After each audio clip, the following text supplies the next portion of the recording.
Bismillahirrahmanirrahim. Assalamualaikum warahmatullahi wabarakatuh. Sahabat sekalian, di dalam hidup ini Rasul katakan ada 3 hal yang dapat membinasakan kita. Di antara 3 hal itu, yang pertama adalah suhun muta'un. Apa itu suhun muta'un? Suhun muta'un adalah kikir yang diperturutkan. Kenapa manusia bisa bersifat kikir? Manusia bisa bersifat kikir karena terlalu cinta terhadap dunia.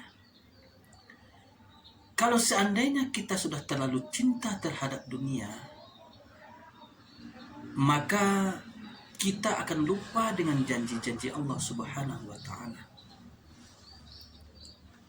Sebab dalam ajaran agama kita, ketika kita memberi seseorang, maka berarti kita akan mendapatkan kebaikan dari apa yang kita berikan. Dalam sebuah hadis, Rasul katakan, setiap pagi ada malaikat yang selalu berdoa. Apa doa malaikat ini? Allahumma aqti munfiqan khalafa.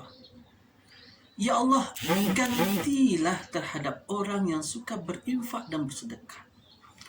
Sebab itu hadirin Allah, ketika kita berinfak, kita mengeluarkan harta kita untuk orang lain, maka yakinlah Allah akan mengganti harta yang kita keluarkan itu. Ini yang pertama, yang membuat orang celaka. Yang kedua, yang membuat seseorang itu celaka adalah wahawa'un mutaba'un. Itu orang yang selalu memperturutkan hawa nafsu. Hawa nafsu, hadirin, sebetulnya harus ada dalam diri kita. Sebab kita bukan malaikat. Kita diciptakan oleh Allah mempunyai hawa dan nafsu.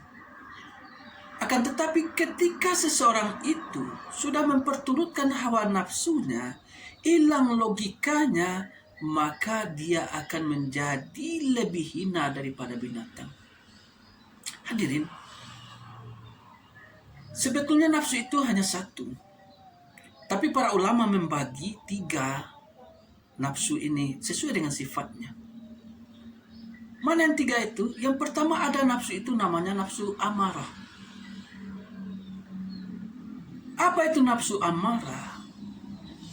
Nafsu yang berada dalam diri kita, yang selalu membuat kita bersifat negatif. Apa sifat negatif itu?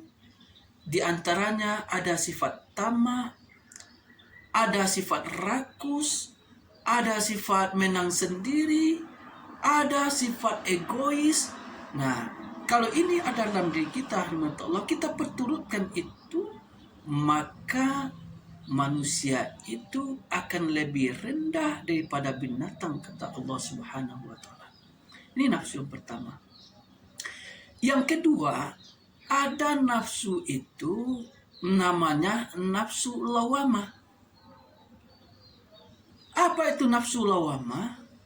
Nafsu lawamah adalah nafsu yang ada pada diri kita, yang membuat kita menyalahkan orang lain, membuat kita menyalahkan diri sendiri, tidak beriman kepada qada dan qadar, tidak beriman pada hari akhir, dan bahkan dengan nafsu ini tidak ada rasa sabar dan syukur dalam diri kita.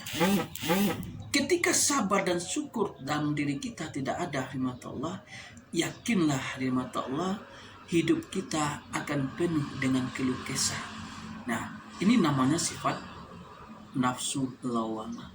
Yang ketiga, ada nafsu itu yang ada pada diri kita itu, nama nafsunya adalah nafsul mutmainnah.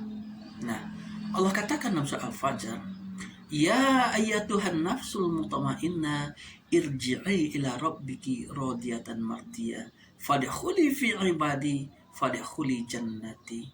Nah, nafsul mutmainnah ini adalah nafsu yang diredoi oleh Allah Subhanahu wa taala, nafsu yang mampu menerima dari setiap keadaan yang diberikan oleh Allah.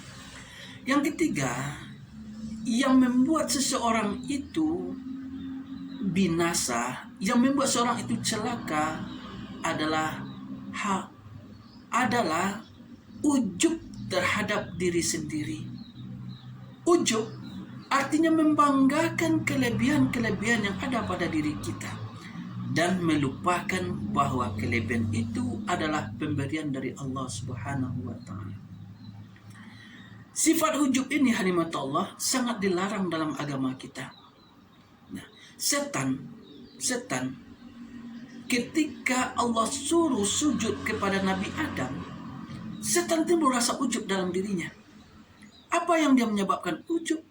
Karena dia merasa lebih baik, dia merasa lebih hebat daripada Adam.